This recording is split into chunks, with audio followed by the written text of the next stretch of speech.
Você está viajando através de outra dimensão. Uma dimensão não só de imagens e sons, mas também da mente. Uma jornada a uma maravilhosa terra, cujas fronteiras são as da fantasia. Há um sinal logo à frente, avisando que sua próxima parada será em Além da Imaginação. Grandma! My angel! Billy is a feather.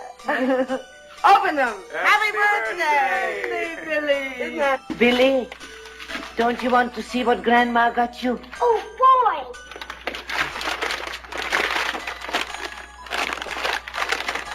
A telephone! Hello. Hello? It's me, Billy! Olá, ouvinte! Seja bem-vindo aqui a mais um programa sobre a série clássica Além da Imaginação. Eu sou a Angélica. Eu sou o Marcos. E hoje nós iremos falar sobre episódio de terror de Além da Imaginação. Horror! É o episódio número 58 no geral da série e da temporada, episódio número 22, tá? É Long Distance Call, né? Chamada de longa distância. Aqui no Brasil seria interurbano ou interurbano. Isso. Exatamente. Episódio, como a gente brincou aqui no começo, de terror, né? Dirigido pelo diretor Jamie Sheldon, né? Que a gente já comentou. Ele dirigiu alguns episódios muito bons. Episódios que a gente já comentou, por exemplo, A Penny for Your Thoughts, né? The Whole Truth também. E também episódio famoso aí que tem um ator, né, desse episódio, It's a Good Life, né, tem um menino do It's a Good Life e o Jamie Sheldon também dirige, né? Ele dirigiu 6 episódios da série. Ele é um cara muito versátil, né? Ele ia do humor ao terror sem problema nenhum. E talvez esses 2 episódios, o Long Distance Call e It's a Good Life, estão entre os 2 episódios mais apavorantes da série. O It's a Good Life, inclusive, pra mim, ele é um episódio que ele me deixou chocado, diga-se de passagem. Nossa, é pesado, né, o It's a Good Life. E esse episódio aqui eu acho até mais pesado, se vacilar, né? Pela temática que ele vai abordar, cara. Quando você pensa que é um episódio fofinho, assim, episódio familiar, né? Ele vai construindo uma trama, assim, de terror, né? Que vai se ampliando, é muito legal, tá? Comentando aqui sobre quem está atuando, né? Até falei que tem um menininho ali do It's a Good Life, é o Billy Mummy. Não, ele é o menino do outro episódio, né? Do It's a Good Life. Ele é o Will do Perdidos no Espaço. Também, acho que o pessoal vai lembrar dele da série Perdidos no Espaço, muito provavelmente. Ele é o Will Robinson, né? E ele também é um cara assim que ele é roteirista, ele também é multi-instrumentista, faz trilha sonora e faz também trabalho vocal em animações. É um cara que trabalha... O salário dele vem de todos os lados possíveis e imagináveis, né? Sim. E caramba, eu vou te falar que esse episódio também tem uma coisa assim de uma treta maluca, né? Porque o roteiro é de um cara chamado William Idleson, né? Depois o roteiro dele foi rearranjado ali pelo Charles Belmont e pelo Maxwell Sanford, né? E aí, quando eu fui ler sobre o episódio, sobre como é que foi essa treta aí, que é assim, a Cayuga Productions tinha um lance de ficar, no começo principalmente, na primeira temporada, eles aceitavam roteiros, né? Falavam pro pessoal mandar roteiro, né? E tal. Tem roteiros interessantes. Tem um roteiro até de uma pessoa que nem realmente não era nenhuma pessoa do meio ali, né? Que foi publicada. A gente comentou na temporada passada. Mas, conforme o tempo foi passando, vinha essa galera com roteiros bons, interessantes, que é o caso do William Idleson com essa história. Só que não estava adequado ali porque o pessoal podia passar na época para televisão. Aí o produtor, né, ele chegava, né, conversava com o Charles Belmont e falava, pô, tem que rearranjar esse roteiro aqui, não pode ter isso, não pode ter aquilo, não pode ter aquilo outro. Só que o lance é que esse Idelson, ele ficou muito puto com isso, tá ligado? Quando ele soube que ia ter que reescrever o roteiro dele, que ia ter que alterar, que ia ter que não sei o que lá. Tanto que nesses livros que tem sobre a imaginação, né, tem um livro até famoso aí do Mark Scott Zigri, né, é comentado que ele meio que fala que o Charles Beaumont já estava doente, né, porque pra quem sabe o Charles Beaumont morreu muito cedo, né, ele teve Alzheimer, né, e teve problema muito cedo, acabou morrendo muito jovem.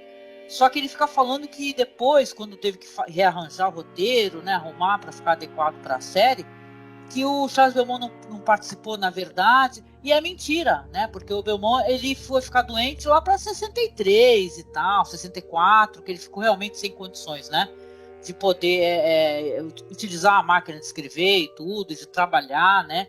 Ele tinha assim alguns sintomas, mas ele trabalhou por muito tempo ainda, né.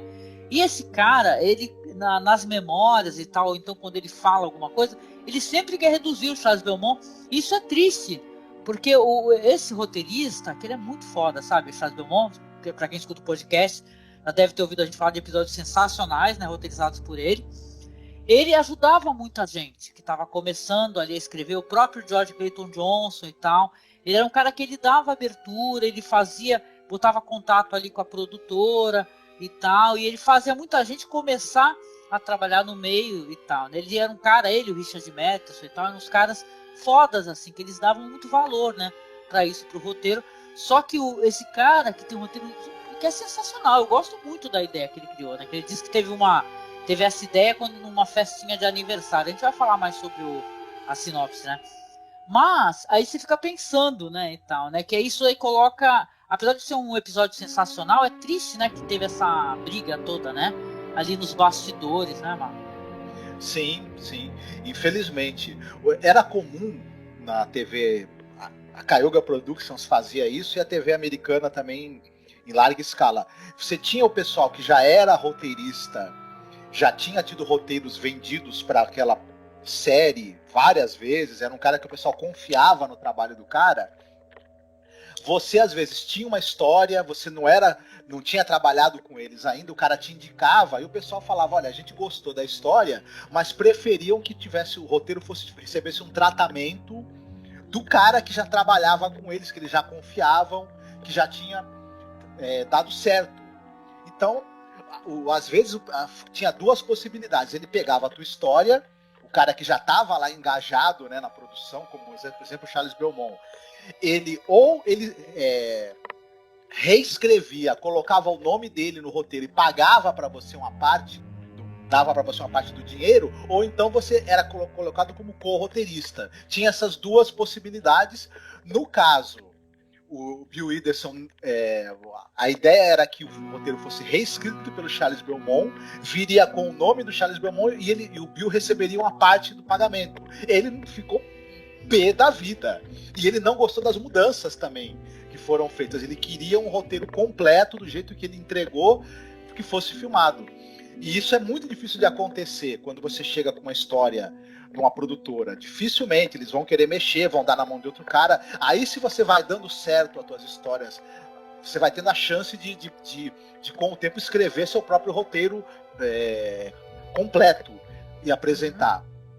Então Sim. Gerou toda essa desinteligência e esse disque-me-disque que durou muito tempo, né? E é pena, porque como o Charles Beaumont faleceu muito jovem, né? Aí ficou depois o William Idelson falando, né? Essas paradas aí que não batiam as datas, sabe?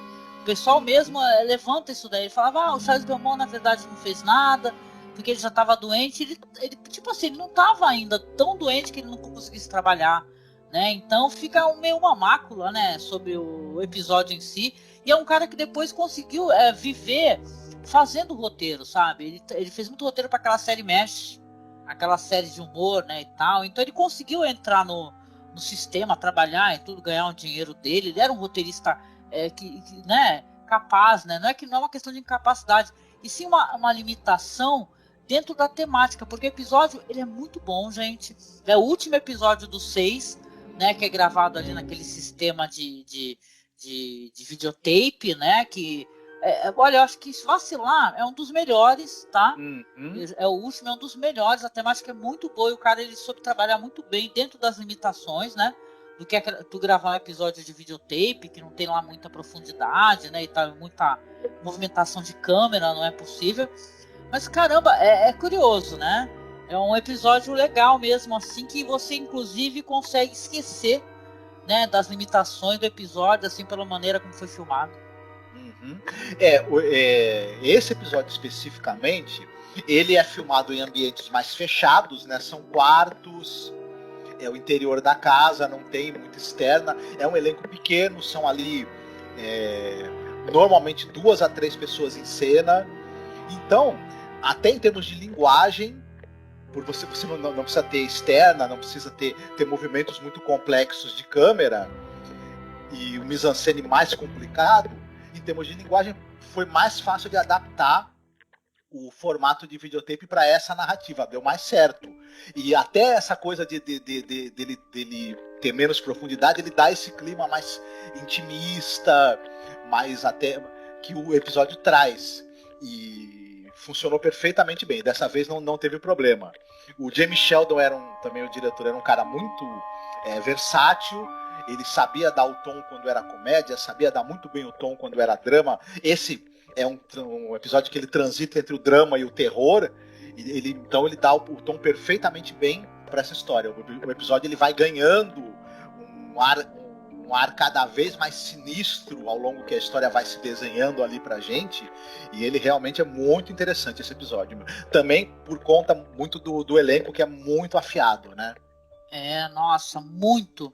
E, pô, é impressionante, porque, por exemplo, a atriz que faz a avó, que é uma atriz húngara, né, chamada Lily Darvas, né?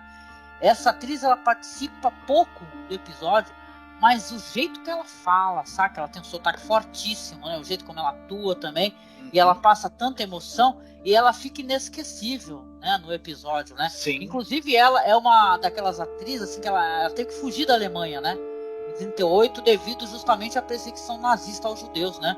Então ela é uma personagem muito marcante, ela cria um clima ameaçador, desorientador, eu acho, né? Naquele relacionamento, você vê que ela é uma peça ali meio fora do baralho ali, né? Que ela tá criando uma certa desavença, né? Então é muito eficaz, cara. É muito eficaz, sabe? O jeito você quando não tá escutando a voz dela, porque a certo momento, né, a personagem não vai mais fazer parte do episódio, mas você consegue imaginar o som da voz dela. Então isso é muito legal, né? A Lily Darvas, ela era uma grande atriz. Ela tá num filme chamado O Amor, que é um dos filmes dirigido pelo Karoli Maki, que é um dos filmes mais importantes da história do cinema húngaro. Ela era uma gigantesca atriz de teatro e de cinema, tanto na Hungria quanto na Alemanha. Vencedora do Tony, inclusive, né? Que é o prêmio lá do teatro, né? Ela foi para os Estados Unidos ela foi casada com Ferenc Molnar, que era um dramaturgo e o cara que escreveu aquele livro maravilhoso chamado Os Meninos da Rua Paulo. Enfim, ela acabou tendo alguma dificuldade em conseguir papéis nos Estados Unidos, porque é o seguinte, ela não conseguiu se livrar do forte sotaque que ela tinha. Isso acabou trazendo algumas limitações para ela na busca de papéis, mas ela foi atuante na televisão, nos palcos também. Enfim, uma grande atriz. Como você falou, a presença dela nesse episódio é muito, muito marcante. Ela tem muitos créditos na TV americana, mas como a gente tinha comentado, né, com algumas limitações, ela precisava fazer sempre papéis de pessoas que eram estrangeiras, né, de personagens estrangeiros. Sim. Muito bom, cara, muito bom. Mas vamos lá, vamos fazer a sinopse ali do episódio, né? Hoje é a minha vez de falar sobre a sinopse para vocês, né? Bora lá então, bora lá. Vamos lá. A gente vai ver ali uma festinha do Billy, né? Que ele tá tendo a festa ali de 5 anos dele, né? Que ele tá ali muito contente, né? E tal. E tem a vozinha, né, do Billy, que ela tá ali sentadinha ali na cadeira, muito sorridente. Está a mãe, está o pai, né? Você vê ali que a avó dá um presente para ele, dá um telefone de brinquedo, né? E tal. E tu fala para o menino assim, fala, ó, Billy, você vai sempre poder falar com a vovó, sabe? A vovó, só você levantar o telefone, ela brinca até na hora, coisa assim. alô, né, e tal, ele pega o telefone, alô, vovó. E a mãe, né, do menino, ela fica, né, a todo momento tem a close, né, olha como é que é interessante, como eles mostram, né, que existe uma tensão ali, né, que o menino, ele mostra, assim, que ele gosta demais daquela avó, ele ama muito ela, e você vê que existe uma certa tensão, né, como se ela não estivesse gostando daquilo, e claro, o episódio não vai se aprofundar nisso daí, mas percebe-se depois que ela e a avó, né, e a sogra não se entendem muito, né, e tal, né. Que atuação também da Patrícia Smith, que faz a mãe do menino. Que atuação dessa mulher. Verdade, sim, a gente não comentou muito sobre ela, e o personagem dela é maravilhoso, né, porque depois mais pra frente ela que vai passar toda a tensão, né, que o episódio né, constrói, né, pro espectador, né. Bom, então, aí ela vai trocando ali os olhares ali e tal, você vê, né, a câmera dá aquele zoom nela e tal, e o menino tá muito contente. A avó, a dado momento, ela começa a passar mal. Ela fala assim, não tô muito bem e tal, aí o filho já fica meio assustado, vamos subir, né, aí chama o médico e tal, porque a mãe tá passando mal. E ela realmente passa uma fragilidade, né, o jeito como ela tá falando, que ela tá sentadinha, depois já corta pro realmente momento que a mulher, a avó, vai falecer. O que acontece? Ela tá passando mal, o médico desce, faz aquele, né, assim com a cabeça que ela não está bem, o filho já começa a se desesperar, o menino Billy começa a gritar que ele quer ver a avó, e os pais até meio assim, né, gente, meio, né, cada um, mas, pô, sem noção, deixam o moleque lá, né, o moleque pede, sobem o moleque para poder se despedir da avó. Aí ele até avisa assim, a tua avó ela tá sob medicação, talvez ela não te reconheça, né? E vão lá no caso ali, o leito de morte, né, da mulher. Ela tá falando assim, né, balbuciando. Ai, você não é mais meu filho, pro filho, né? Uma mulher roubou você. Aí tu já saca que ali realmente ela e a Nora não se dão de jeito nenhum. A mulher roubou você. O meu filho é o Billy, entendeu? Billy, você ligue pra vovó, um negócio assim, eu venho te buscar, e bababá, e fala, caralho, uma certa coisa assim que você já fala, fudeu, a pessoa tá ali morrendo e fala que vai vir te buscar, tenha medo, né? Tenha muito medo. Aí, pá, falece, né, e tal, depois já aparece lá que a mãe e o pai vão ali no enterro, né, estão chegando em casa, né, todos vestidos ali de preto, ficou uma menina, né, ali cuidando do Billy, né. Só que quando eles voltam, descobrem que o Billy tentou se jogar na frente de um carro, né. E aí o episódio vai construindo essa questão, que o Billy fica conversando realmente com alguém, entendeu? No telefone, a mãe, no momento fala, que eu tava conversando com quem e tal, ele, fala com a vovó. Para com isso, Billy, não sei o que e tal. E pelo que a gente entende, o espectador vai entender que a avó tá ali incentivando o menino, né, a ele sim ir ter com ela, né, onde ela está, que é lá no além, né. Então, inclusive, né, o episódio é inteligentíssimo, né, eles mostram que ali no quintal da casa eles têm um poço, né, uma espécie de lago artificial, né, e ela até fala pra ele, a mãe fala, Billy, sai daí, né, aí é perigoso, vem pra cá, né. E o moleque ficou olhando, eu tava pensando aqui no poço. O moleque tem tendências, né, perigosíssimas, né, a mãe tá sentindo isso, né. O episódio se constrói dentro dessa tensão, né. Mas aí, depois a gente finaliza, mas e aí, o que você achou do episódio, Marcos? Então, eu gostei muito do episódio, eu acho que ele trabalha muito bem essa coisa. Primeiro que ele deixa essa dúvida, né? O menino tá fantasiando, porque ele era muito apegado à avó, ou ele tá realmente escutando a voz dela do além. Tem muito essa coisa de uma construção psicológica da personagem da avó. Ela tinha essa mágoa, porque ela devia ser muito ligada ao filho, aí o filho conheceu alguém, se apaixonou, casou, ela via como se a esposa tivesse... Do filho dela tivesse roubado ele, e ela via e ela ficou triste. Ela mesmo conta, né? Em determinado momento ela fala que ela ficou muito triste pelo filho ter casado, por ter perdido esse filho, de certa maneira, para a esposa. E quando o neto nasceu, e ela meio que ganhou um outro filho, né? Teve o prazer de novo de ver uma criança crescendo, então direcionou todo o amor que ela tinha para esse neto. Ele era uma substituição, digamos, para o filho dela, que cresceu, né? E como a gente vai ver, talvez o espírito dela estivesse chamando o neto para ele ficar com ela no além. Mas claro que o menino tem que morrer para que isso aconteça. E a criança vai procurando meios de morrer. Então, à medida que essa história se desenha, a gente vai ficando horrorizado com isso, né? E os pais, obviamente, entram numa espiral de desespero. Sobretudo a mãe, né? O marido não acredita muito, mas a mãe, ela logo tem essa coisa de querer proteger de qualquer maneira o filho, né?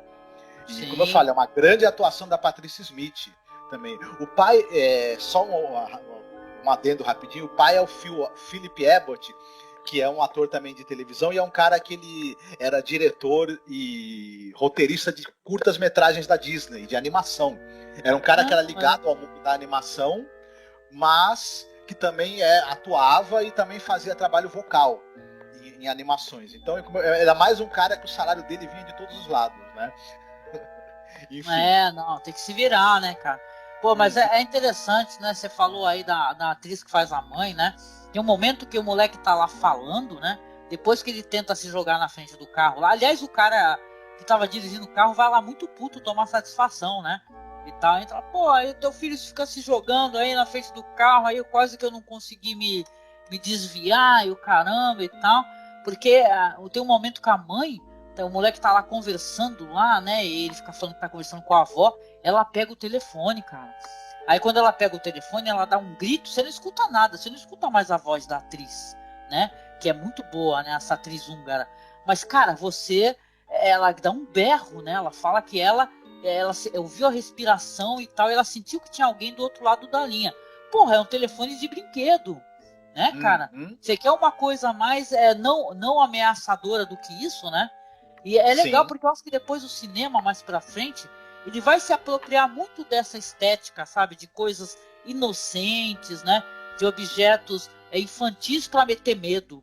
Por exemplo, no Poltergeist, né? Que a gente vai falar mais pra frente, é muito inspirado em um episódio da Linha Imaginação. No Poltergeist tem aquela cena do quarto que o moleque tá deitado, ele tem um palhaço assustador, né? E tal, no filme, né? Então esses elementos infantis, né? Eles vão ser, como colocar assim, vai haver uma subversão, né?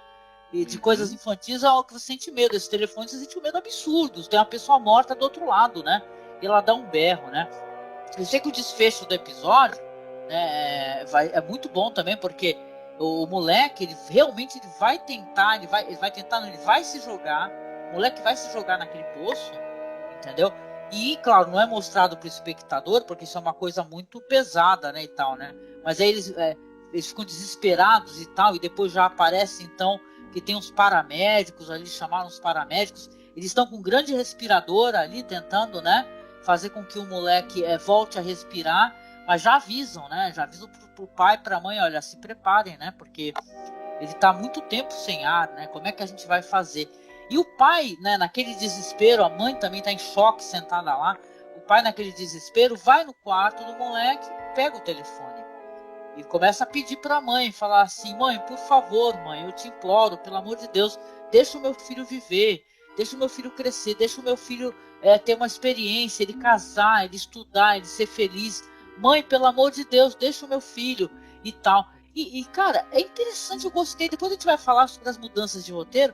Eu gostei disso. No momento que ele tá conversando com a mãe, implorando, aí o moleque volta a respirar. Aí os paramédicos avisam, né? Falam que o moleque voltou a respirar, né? E os pais ficam, né, exultantes, né? E dá a entender, né, Marcos, que você podia até ter uma certa dubiedade ali, o moleque podia estar, sei lá, surtando, imaginando aquilo, aquela imaginação infantil, né? Mas assim que ele implorou, ou foi uma coincidência, né? Também deixa esse pezinho, aí o moleque volta a respirar e volta à vida, né? E as coisas vão se resolver, né? Interessante esse final, né? É muito interessante porque no roteiro, e por isso o cara tava bem chateado, né? O roteirista original da história. Primeiro que ele queria que mostrasse o corpo do moleque boiando de bruços, né? Aí não vai rolar num episódio de uma série assim pra família, né? E tal, pelo menos nessa época e nessa temporada, que eu acho que até mais pra frente, tem episódios que vão abordar coisas até mais pesadas, né? Mas eles estavam naquela da censura, e tem, para quem conhece a TV americana, né? E tal, a TV até hoje, né? Vamos lá. As pessoas dependem de patrocínio, de patrocinadores e tal. Aí de repente não dá pra tu ter um comercial de pasta de dente no episódio que o moleque tá boiando morto de bruços, né? Então tem isso, né? Os caras estavam muito presos ali na questão da censura, né? Exatamente, não podia mostrar coisas que fossem chocantes. Pelo menos graficamente chocantes. Você podia até ter ideias chocantes, mas isso não podia ser mostrado visualmente. Mas enfim, de qualquer maneira, esse episódio ele não mostra nada que seja chocante, mas ele se vale muito da sugestão, o que é melhor ainda, né? Para mim, o horror mais interessante é aquele que te pega com menos, com uma sugestão. E o episódio faz isso maravilhosamente bem. Você já citou essa coisa do simples e inocente telefone de brinquedo se transforma num objeto capaz de gerar horror, verdadeiro horror e apreensão, por ser aí uma fonte de comunicação com os mortos, com outro mundo. E o episódio, à medida que as coisas vão acontecendo, ele vai optando por uma fotografia cada vez mais fechada. São cenas mais fechadas, mais escuras. É como se você estivesse penetrando ali num território mesmo das sombras, do outro mundo. É muito eficiente a maneira como e a sugestão mantida até o fim, né?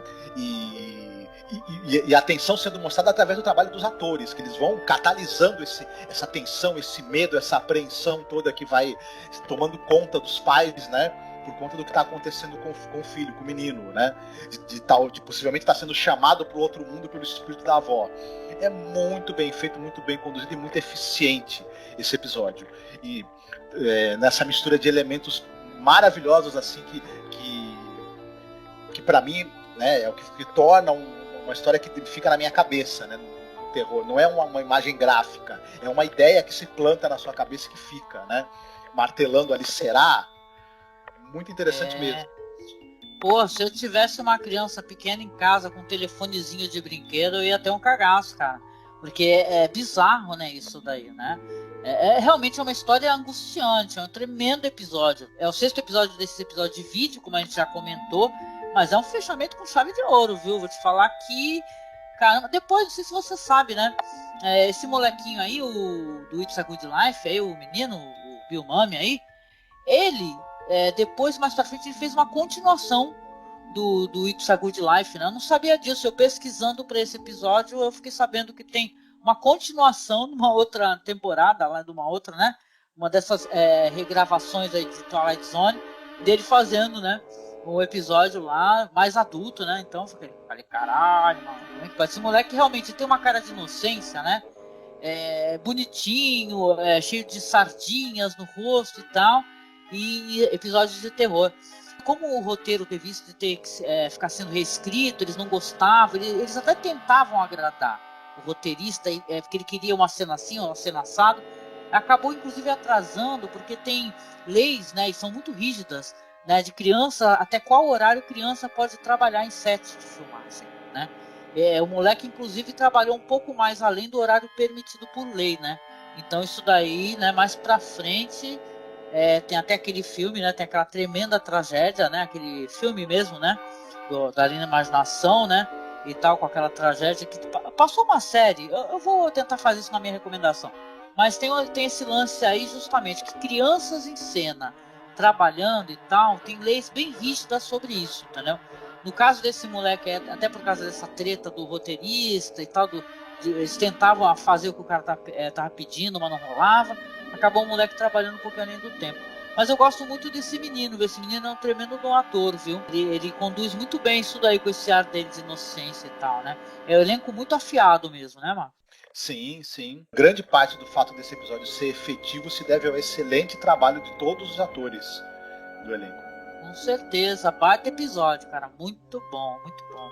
Gostei disso, né? No final, né? Mudanças no roteiro, né? Pra vocês saberem, né? No final tem isso do pai implorando, né? Isso que ficou no episódio.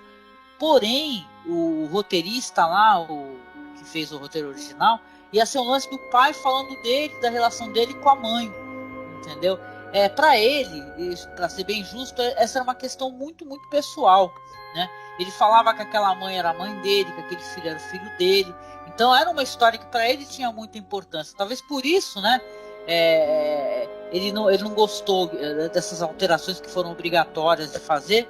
Sei que mais para frente a Cayuga não quis mais contratar roteiristas que não tivessem ligados a sindicato, tivessem agentes, por causa disso, cara, porque dá muita briga, entendeu? Foi dar muita treta e tal. Fora os processos, né, que a Cayuga recebia o pessoal falava que tinham plagiado alguma história e tal, e eles tinham muito aborrecimento volta e meia, né? Só pra estender a curiosidade. Mas e aí? Vamos lá recomendar alguma coisa aí pro pessoal assistir para além do episódio aí, né? Só tá tudo em casa, então vamos aproveitar, assistir um filme maneiro aí, né? Tem alguma coisa para recomendar, Marcos? Olha, eu não vou poder deixar de recomendar, já que a gente falou tanto da Lili Darvas, que faz a avó nessa história, ela está num filme que eu já tinha até citado, que é um filme chamado O Amor, um filme de 1971, dirigido pelo Károly Mark. Ele é um dos filmes mais importantes do cinema húngaro, é um marco do cinema mundial, e então, assim, quem puder, não deixe de assistir. A história, basicamente, do filme, a Lili Darvas, ela faz uma senhora, né, idosa, que está doente, próxima de falecer, e ela recebe muita a visita da nora dela. Acontece que o filho dela foi preso, acusado de ser dissidente, enfim, foi preso pela polícia política húngara, né, na antiga União Soviética, enfim. O que acontece? A esposa, né, a nora dela, quando ela pergunta do filho, cadê meu filho? Por que ele não veio com você? Ela vê aquela senhorinha doente, à beira da morte, ela mente, ela não fala que o filho está preso. Ela fala, não, ele está em Nova York fazendo um filme. Conseguiu um excelente contrato com um estúdio americano, está fazendo um filme maravilhoso, e ela vai tentando sustentar essa mentira para a personagem da Lili Darvas esconder a verdade de que o filho está preso, e ela não tem notícia se ele está vivo ou se ele está morto, né? Então isso é mais ou menos o mote do filme. É um filme belíssimo, vale muitíssimo a pena ser assistido. Enfim, é a minha recomendação. Ah, legal. Eu não assisti, mas olha, você tem a certeza que eu vou procurar, porque eu fiquei apaixonada pela atriz. Essa atriz é daquelas que você quer conhecer mais sobre ela, sabe? Porque ela é muito boa, cara. Ela aparece tão pouco no episódio, mas ela assombra, né, o episódio, né? Na verdade, a performance dela, ela se mantém, né? Ela faz parte do episódio sem estar presente. Isso é muito louco, né? Muito legal. Maneiro. Bom. Pois é, esse episódio de terror, eu vou recomendar um terror aqui, cara. Eu gosto muito daquele diretor, né? O Takashi Miike. E ele tem um filme que eu preciso, inclusive, reassistir. Já faz um tremendo tempo, assim. Que ele sofreu um remake americano, tá? E eu digo sofreu porque o remake é horrível, tá? Então vocês, por favor, né? Eu tô aqui recomendando, obviamente, o filme original, tá? O título dele original é Shakushin Ari, tá? E em inglês saiu como On Missed Call, tá? Um filme de 2003 do Takashi Miike. É legal assim assistir porque também ele é na época da ascensão do celular, né? E tal, as pessoas conhecendo esse gadget, né? O que ele pode inspirar de horror, né? Então essa é uma história que, na verdade, as pessoas vão recebendo mensagens de voz, né? Que são que é a voz delas mesmas, entendeu? Nos seus momentos de morte, entendeu? Que elas estão prestes a morrer, né? E é uma espécie de maldição que vai chegar até a personagem principal, que é uma menina chamada Yumi, né? Que ela sofreu muito ali na infância dela. Ela tem trauma de olho mágico e tal, porque ela diz que viu a avó dela morta através de um olho mágico, né? E vai pegando todos os amigos dela. O filme tem um lance que é interessante. Não é que o filme seja maravilhoso, apesar de ser um filme do Takashi Miike, que é um grande diretor, tá? Mas é um filme assim que ele faz a tensão também ela vai cada vez ficando maior, né? Porque claro que vai ter um momento que vai chegar na própria protagonista da história, mas até lá vão ter todas as mortes, né? E tem um toquezinho assim também, uma musiquinha assustadora que tem, assim, que aquilo fica na tua cabeça, sabe? Eu lembro que eu dei um pulo. É estilo The Ringo, entendeu? Né? Que se você tá assistindo The Ringo e teu telefone toca, tu dá um pulo, né? É meio assim, né? Se alguém gravou essa mensagenzinha aí, deve ter passado muito medo ou ter passado muito trote nos outros, né? Mas é um filme legal. Depois tem cenas, gente, porque esse diretor ele é incrível. No final do filme tem algumas cenas que são assustadoras para caraco, entendeu? Uma cena de hospital, né? Eu vou te falar, cara, é um bom filme, cara. É um filme de 2003 e assistam tudo do Takashi Miike, que ele é um grande diretor. Já ultrapassou aí os 100 títulos aí do MDB faz tempo, né? Ele é muito versátil, ele é um diretor de comédia, de horror, né, Marcos? De ficção científica. Ele é o cara, assim, um diretor para quem gosta da versatilidade, da criatividade, ele é o cara, né? Sim, e esse filme dele, o Shaku Shiari, eu também gosto muito desse filme. Como você falou, a refilmagem não presta, fujam dessa refilmagem. É engraçado que dentro da filmografia dele, ele é um filme que vai muito mais para sugestão do que para o explícito também. Né? É um pouco diferente do que a gente costuma ver. O final é bem explícito. Mesmo. Sim, sim. Uma parada foda, meu. Tem, mas até então, até chegar ali, você tem bastante trabalho de sugestão que não é muito forte do Takashi Miike, mas nesse filme ele lança a mão disso. É um filme bem bacana, eu gosto bastante do Shaku Shiari. Lembrando aqui, né, que o Takashi Miike, para quem não conhece, né, acho que a audiência aqui talvez do nosso site acompanhando aqui talvez conheça, mas ele é o cara do fabuloso Audition, né, que é um dos filmes de serial killer assim mais sensacionais, né? Então realmente é um bom filme. Tá meio perdido, as pessoas não lembram muito dos filmes do Takashi Miike, né? Ele tem grandes filmes, né? Mas esse é um dos filmes assim que realmente passa meio batido da filmografia, né? Acho que vale a pena a revisão, gente. Se eu localizar não, acho que eu fiz o piloto com legendas lá pro OkRu, que a gente tem lá um canal no OkRu. Aí, se for o caso, eu coloco aí na publicação, tá? Mas aí vai ficar lá no blog, então você acessa lá masmorracine.com.br, que eu vou colocar o link para poder assistir com legendas. Que eu lembro, eu coloquei com legendas lá. Mas o OkRu tem uma parada, você tem que acessar, eu até tenho que dar esse toque, até coloco às vezes na publicação, acesse com Opera, viu? Aquele navegador Opera, porque o Opera tem VPN. O Chrome, hoje em dia o Chrome, eu acho que o Mozilla Firefox, o Internet Explorer, eles ficam embaçando, né? Para você acessar o Mega, para você acessar o OkRu, que caramba, gente, para quem não conhece o OkRu, é uma espécie de rede social russa, mas tem muito filme em alta qualidade lá, filme dublado, filme legendado. Nosso canal mesmo tem coisa pra caramba lá, documentário. É um repositório de cultura, sabe? Então, quem me conhece sabe o meu pensamento em relação à distribuição de cultura, de material cultural. Eu definitivamente, eu sou a favor de quebrar qualquer barreira para poder divulgar a cultura. Então, sabe, ultrapassem isso, né? Procurem aí usar o navegador Opera, tá? Que tem VPN, que ele mantém o seu IP alterado, né, para que você consiga acessar o Mega, consiga acessar o OkRu e outros locais que dá para você ver filmes em streaming, gente. A cultura tem que ser livre, né? É isso aí. É isso. Então, a gente vem terminando aqui esse episódio fantástico de Além da Imaginação, agradecendo, claro, sempre, né, você, ouvinte, espectador aqui no YouTube, pela sua audiência, por nos acompanhar nesse projeto, né, que a gente faz todo ano, né? O Marcos está querendo até, né, Marcos, voltar esse ano ainda, né, com a terceira temporada, né? Vamos ver como é que vão ser as coisas, né? O mundo tá bem louco, tá acontecendo tudo ao mesmo tempo e a gente anda com a cabeça bem, né? A gente tá fazendo os programas sobre a imaginação enquanto o mundo tá desabando em torno aí, né? Se você está no futuro, tomara que tudo esteja bem. Ouvindo isso no futuro. Mas aí, Marcos, a gente, né, escolhe música no final, né? E essa vez agora é a minha, correto? É. Pois é, cara. Eu vou falar uma coisa pra vocês. Eu vou escolher a música alegrona, cara. Tem uma música da Lady Gaga chamada Telefone. A Lady Gaga é com Beyoncé, cara. Ela é muito alegre, essa música. O episódio foi pesado, né? Tocou aí em temas pesados e tal. Então acho que tem que terminar super feliz. Eu me amarro na Lady Gaga pra caramba. A Beyoncé também.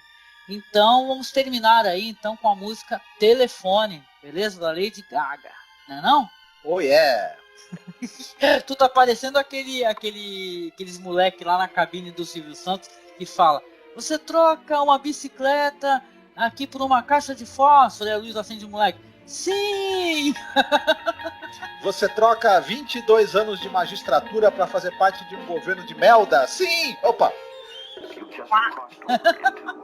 Bom, gente, então a gente finaliza, claro, aqui deixando um abraço para vocês, pedindo, claro, para você acessar a nossa página no Facebook, tá? Que é @masmorracine.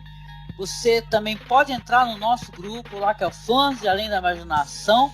Lembrando que a gente tem e-mail, tá? Então, se quiser mandar um privado aqui pra gente conversar conosco, aqui é só você mandar para contato.cinemasmorra@gmail.com. Temos o nosso perfil lá no Instagram, tá? Que é @masmorracine. E no Twitter nós estamos como masmorra_cast. Os podcasts saem todas quartas e sextas-feiras. E a gente já tá chegando logo mais, né, Marcos? No último episódio, hein? Falta pouco dessa temporada.